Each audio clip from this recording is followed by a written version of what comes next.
So let's work through some examples here in 9.1. So the first problem asks us to list the first 9 steps of this sequence.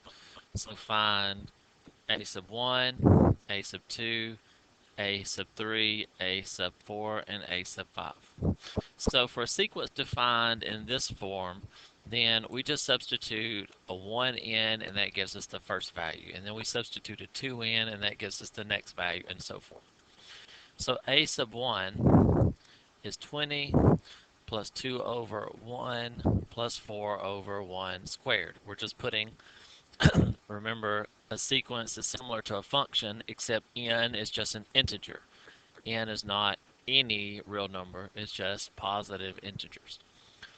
So here we have 20 plus 2 plus 4, so 26 is the first value in our sequence.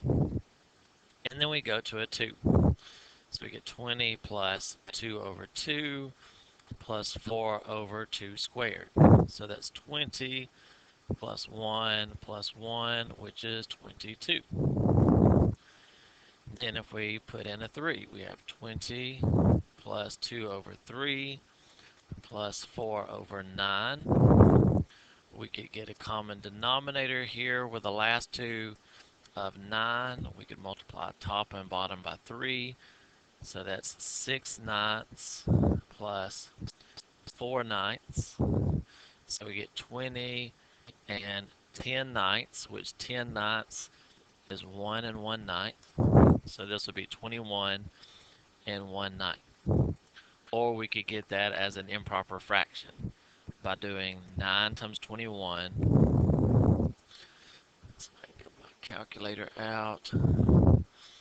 9 times 21 plus 1. So 190 over 9.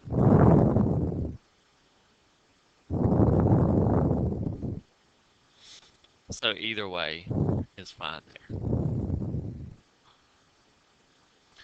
If we do the fourth step in our sequence, we get 20 plus 2 over 4 plus 4 over 16. So that's 20 plus 1/2 plus 1/4. Common denominator would be 4. So we have 20 plus 2/4 plus 1/4, or 20 plus 3/4. We could do that as a decimal, we could do it as a mixed number, we could do it as a fraction, whatever. So we could call this 20 and 3/4, or we could do 4 times 20 is 80 plus 3, so we could call that 83/4. Either one of those. What do we call this other one? We said it could be 190 over 9. If we look at a sub 5, we get 20 plus 2 over 5 plus 4 over 25.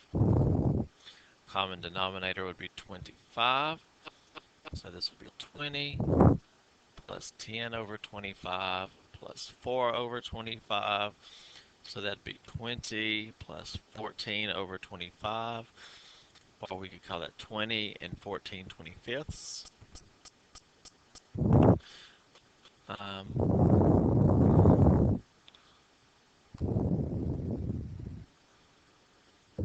Or we could get that, like I said, we could get that as a mixed number. So any of those are fine. So 26, 22, 21 and 1 ninth, 20 and 3/4, 20 and 14/25. We're getting closer and closer to 20. Alright, the next one is a sequence that's defined differently. It's defined recursively, which means it's defined based on the previous value. So they, in a recursively defined sequence, they have to give us the first value in the sequence. So a sub 1 is 10, and then this defines each subsequent value. So a sub 2 is 1/5 times the previous value squared.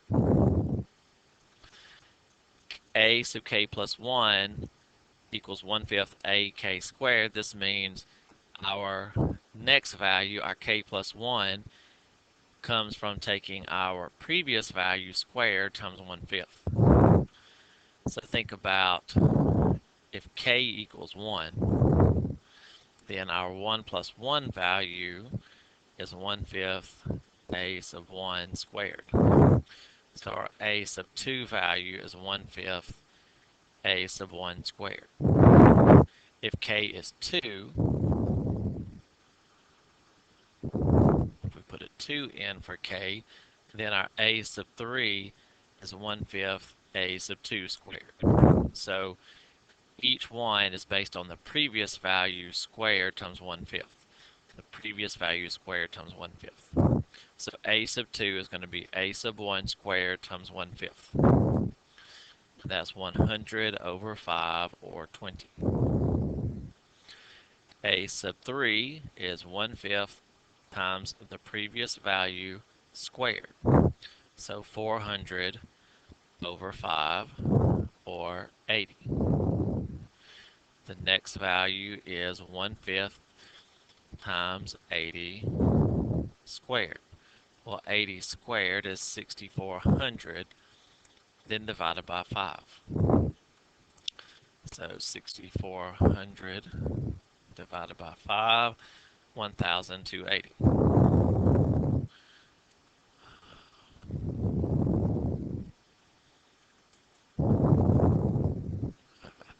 Keeps on clicking on the wrong thing.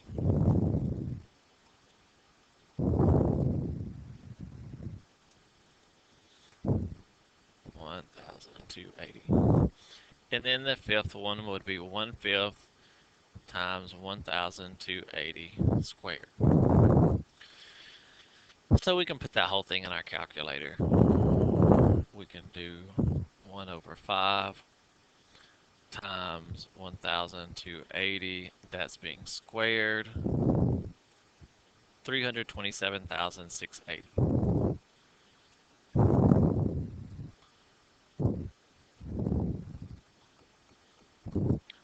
327,680. So just plug in our previous value into our function for our sequence. All right, this one asks us to simplify some factorials. So remember what a factorial does. It takes a particular value and multiplies every value from there down to 1. So if we had 5 factorial, it would take that number and every integer down to 1 and multiply them together. But what if we have something like n factorial? That means n times the next smallest integer. Well, the next smallest integer is 1 less. And then 1 less than that would be n minus 2.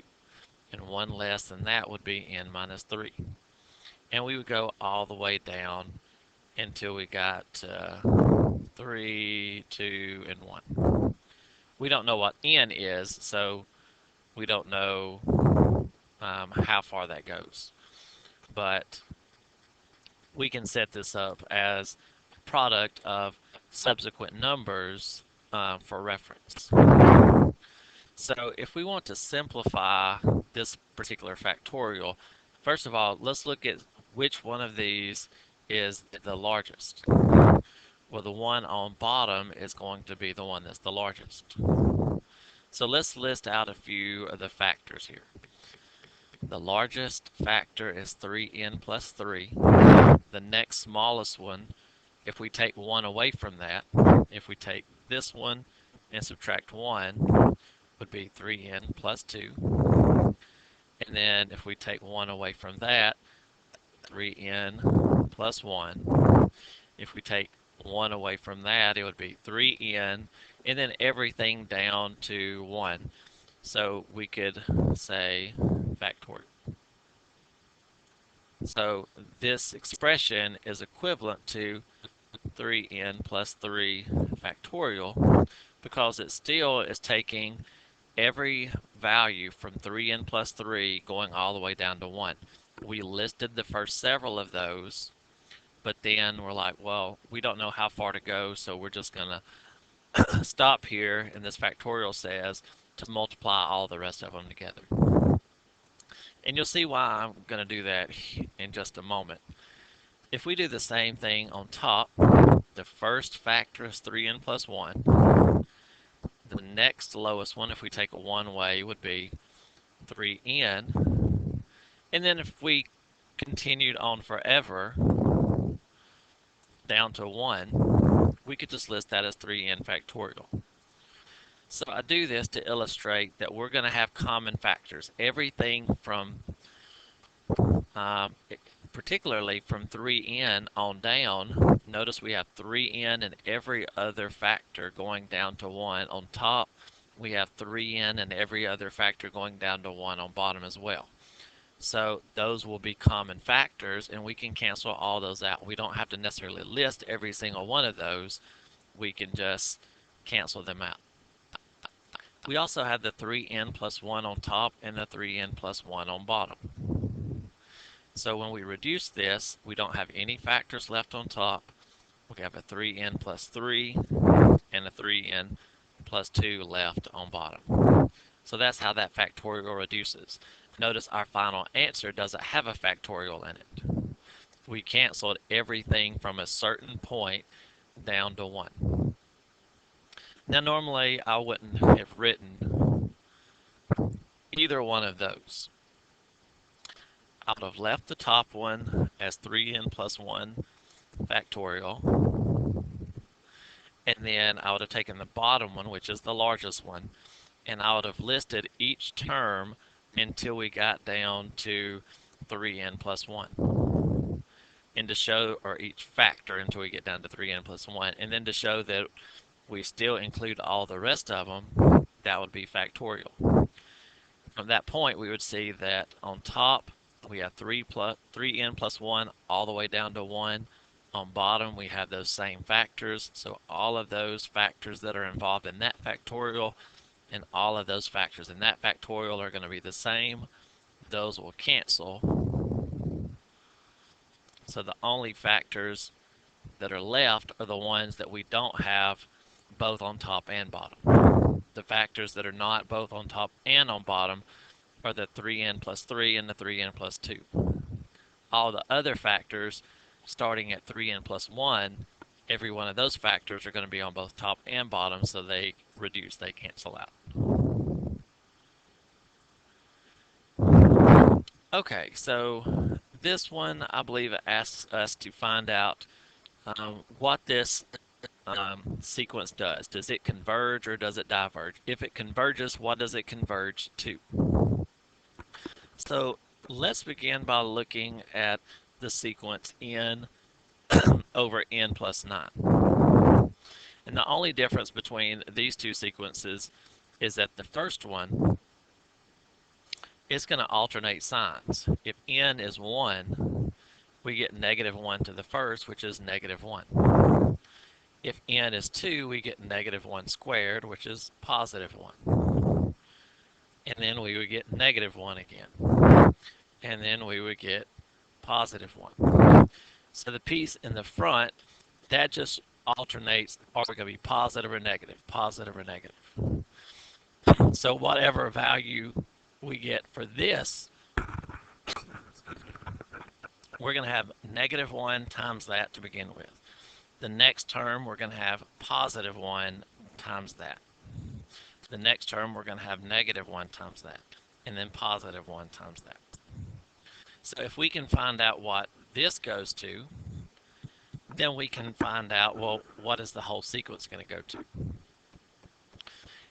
So let's look at the limit as n goes to infinity of n over n plus 9. So if we just do direct substitution, we get something that's indeterminate. So we could either use our original rules for limits at infinity, or we can use L'Hopital's rule. Since this is indeterminate, we can take the derivative of the top, the derivative of the bottom, and when we take the limit of that as n goes to infinity, we get 1. So eventually, as n gets really, really, really large, one term is going to be essentially negative 1 times 1, And the next term is going to be negative 1 times, or positive 1 times 1. The next term is going to be negative 1 times essentially 1. The next term is going to be positive 1 times about 1. So to begin with, we are going to have different values in here that we're going to do a negative 1 and then a positive, a negative and then a positive. But as our n gets very, very large, this ratio is going to be getting very close to 1. So we're going to be bouncing back between negative 1 and positive 1, negative 1 and positive 1, and that's going to go on forever. If that doesn't ever settle down to a particular number, then this one is said to diverge. Diverge. In our book, or as we study, if we have a sequence that alternates, goes from negative to positive, negative to positive, if the other part does not go to 0, then that's going to diverge. If we scroll down, if we think about what if we went to 0, if the rational part approached 0, then the part that caused it to alternate signs is really not going to do anything. Because if we're just multiplying negative 1 times 0 and then positive 1 times 0 and then negative 1 times 0, then every one of those is going to be about 0. So in that case, it would converge. But if we have an alternating sign and the rest of it doesn't go to 0, then negative 1, positive 1, negative 1, positive 1, that's not going to anything in particular. All right, let's look at this one and determine whether this one diverges or converges. So if we take the limit as n goes to infinity of natural log of n cubed over 2n, by direct substitution, we would get infinity on top and infinity on bottom. Natural log of infinity is infinity, 2 times infinity is infinity, so that's indeterminate. If it's indeterminate, we can use L'Hopital's rule to simplify this. The denominator, the derivative of it, is 2. If we take the derivative on top, that's going to be u prime over u. So n cubed on bottom, the derivative of n cubed on top.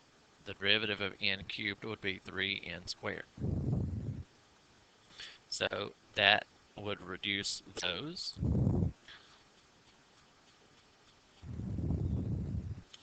So we would have 3 over n on top, 2 on bottom. If we let n go to infinity, 3 over n goes to 0. The limit of a constant is a constant, and that goes to 0. So this one converges.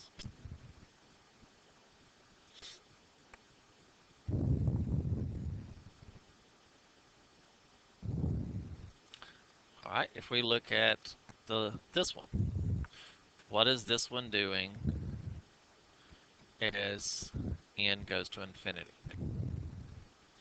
Well, if we just take the limit of n minus 3 factorial over n factorial, if we plug infinity in, infinity over infinity, that's indeterminate.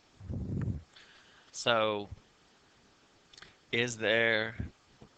how do we use L'Hopital's rule here?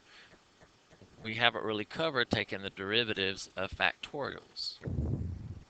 So what else can we do? One of our previous problems, we illustrated reducing a factorial. So how do we reduce a factorial? A fraction that's got factorials on top and bottom.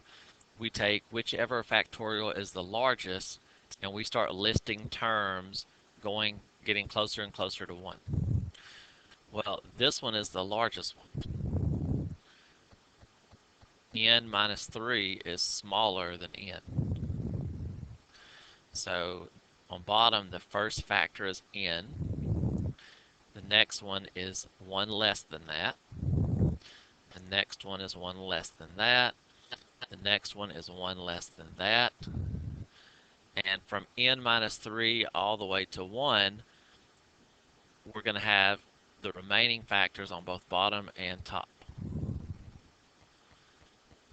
The rest of the factors on bottom would be from n minus 3 to 1, which is n minus 3 factorial. Well, that's what we have in the numerator. So we can cancel the rest of those with the rest of those, and that leaves us just a 1 on top. So we're left with 1 over n times n minus 1 times n minus 2. If we let n go to infinity, if the numerator is a constant and the denominator goes to infinity, then that goes to 0. So this sequence converges. If we pick a really, really large number for n and plug it in to this sequence formula, then we're essentially going to be at 0. And the last two problems involve coming up with a formula for the nth term. What is a formula for this sequence? If we're not a recursive formula, but just a formula so that if you tell me what n is, I'm going to give you that value of the sequence. So this is, the first one is when n equals 1, and then the next one n is 2, then 3, then 4. So we want to find out, well, generically, how do we get those values?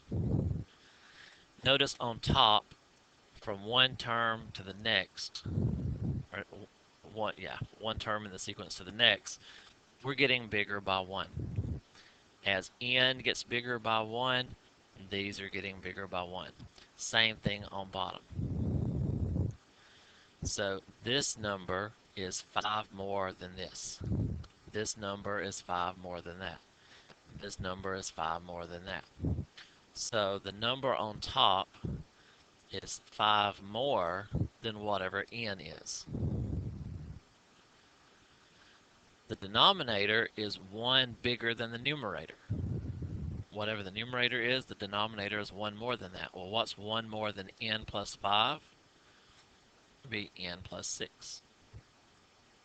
So if we randomly look at, well, what about a sub 4? If we put a 4 into that sequence, we get 4 plus 5 over 4 plus 6. That's 9 over 10. That's what the fourth value in the sequence was. If we look at a sub 1, we would have 1 plus 5 over 1 plus 6, which is 6 over 7. Well, that's what the first value was. So yes, that formula is going to work for every piece of that sequence. All right, if we look at the next one, again, we want to find a sub n. So on top, let's see, let's list out. So our first term of the sequence is 1 over 6 times 7. The second term is 2 over 7 times 8. The third is 3 over 8 times 9. The fourth is 4 over 9 times 10.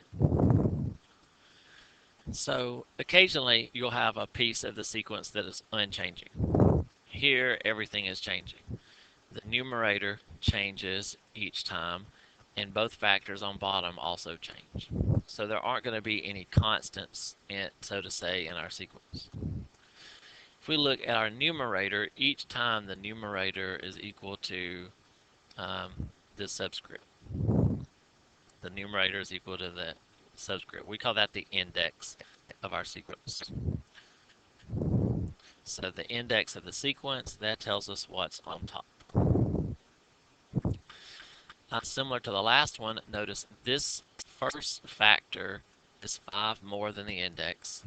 This factor is 5 more than that. This is 5 more than that. So on bottom, the first factor is 5 more than whatever the index number is. The second factor is 1 more than the first. If this is 9, that's 10. So the second factor is 1 more than that one. So 1 more than n plus 5 would be n plus 6. So that's the formula that gives us that sequence.